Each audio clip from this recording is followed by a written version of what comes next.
YCP ప్రభుత్వం గత 4 ఏళ్లుగా సిపిఎస్ రద్దుపై ఎలాంటి నిర్ణయం తీసుకోలేదని ఏపీ ఉద్యోగుల సంఘం మండిపడింది. వెంటనే సిపిఎస్ రద్దు చేయాలని డిమాండ్ చేసింది.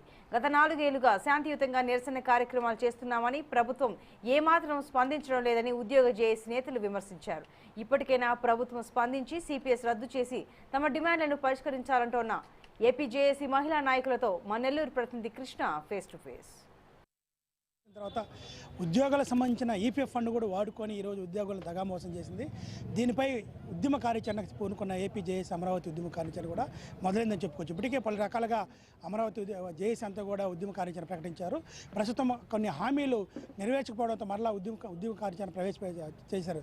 ఇందులో భాగంగా నెల్లూరు నగరంలో కూడా ఏపీ జేఏసీ అమరావతి ఉద్యమం తరపున అన్ని డిపార్ట్మెంట్లకు సంబంధించి కూడా ఈరోజు ఇక్కడ ఉద్యమ కార్యాచరణ నిర్వహించారు. ప్రస్తుతం మనతో మాట్లాడడానికి జిల్లా అధ్యక్షులు విజితారెడ్డి మనతో ఉన్నారు. ఆమె మరి విషయం తెలుసుకుందాం. మేడం చెప్పండి, ఈరోజు మీకు గవర్నమెంట్ రాకముందు ఏమి హామీలు ఇచ్చారు, ఇప్పుడు మీరు ఏ డిమాండ్లతో మీరు ముందుకెళ్తున్నారు? సార్, నా పేరు విజితారెడ్డి.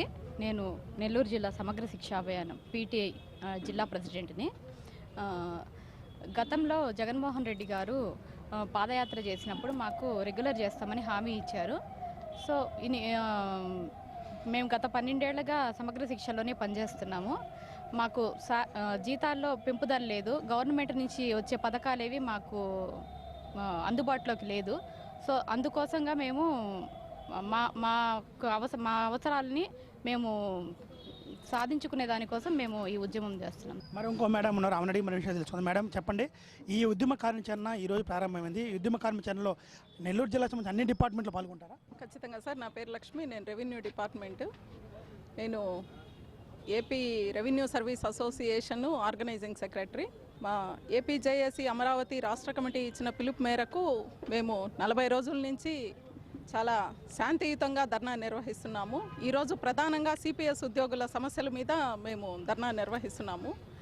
ఈ సిపిఎస్ రద్దు చేయాలి అనేది మా ప్రధానమైన డిమాండ్. ఒక సిపిఎస్ ఉద్యోగిగా నేను కూడా సిపిఎస్ రద్దు చేయాలని కోరుతున్నాను.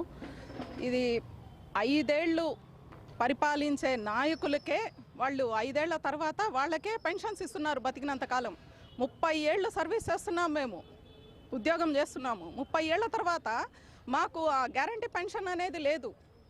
కాబట్టి ఇది చాలా బాధాకరము. దయచేసి ఈ సిపిఎస్ విధానాన్ని రద్దుపరచాలని మేము ప్రభుత్వానికి విజ్ఞప్తి చేస్తున్నామండి. ప్రభుత్వాన్ని మేము గత 4 ఏళ్ళ నుంచి మేము అడుగుతూనే ఉన్నాం. ప్రభుత్వం అధికారం రాకముందు ఏదైతే హామీలు ఇచ్చిందో సిపిఎస్ రద్దు కావచ్చు, ఇంక్రిమెంట్స్ కావచ్చు, డిఏలు కావచ్చు, అన్నీ కూడా మాకు న్యాయబద్ధంగా మాకు చేయాలని మేము డిమాండ్ చేస్తున్నాము. ఇటు సంబంధించి ఈపీఎఫ్కి సంబంధించిన ఫండ్స్ కావచ్చు, మాకు రావాల్సిన ఇంక్రిమెంట్స్ కావచ్చు, ఏవి కూడా మాకు న్యాయబద్ధంగా రాలేదు. ప్రభుత్వం అనేక రకాల చర్చలు పిలిచి కూడా రకరకాల మాటలతో చెప్పి మభ్య పెడుతుంది, కానీ మాకు ఎటువంటి న్యాయం జరగలేదు. మేము అనేక రూపాల్లో శాంతియుతంగానే మేము ఈ యొక్క నిరసన కార్యక్రమం చేస్తున్నాము. అంతేగాని మేము ఎక్కడ కూడా ప్రభుత్వాన్ని వ్యతిరేకంగా కూడా పనిచేయడం లేదు. ఇప్పటికైనా ప్రభుత్వం మా మీద దయ ఉంచి మాకు రావాల్సిన న్యాయమైన డిమాండ్లు మాకు నెరవేర్చాలి. ఎందుకంటే మేము 30 సంవత్సరాలు పనిచేసిన తర్వాత, మేము రిటైర్డ్ అయిన వయసులో వచ్చిన తర్వాత మేము ఏ పని చేసి బ్రతకాలి, మా కాళ్ళ మేము నిలబడాలన్నా కూడా మాకు ఆ సిపిఎస్ కావాలి. దీన్ని ప్రభుత్వం పునరాలోచించి మాకు కార్యాచరణ మా మీద దయ ఉంచి మాకు రావాల్సిన అన్నీ కూడా మా డిమాండ్లు టీచర్సే కాదు, రెవెన్యూ డిపార్ట్మెంట్ అన్ని డిపార్ట్మెంట్లకు కూడా న్యాయం చేసే విధంగా కూడా ఇప్పటికైనా ప్రభుత్వం పెద్దలు చర్యలు తీసుకునే విధంగా చర్యలు తీసుకోవాలని కూడా తెలియజేస్తున్నారు. కెమెరామెన్ చలపతో కృష్ణ, 6 టీవీ నెల్లూరు.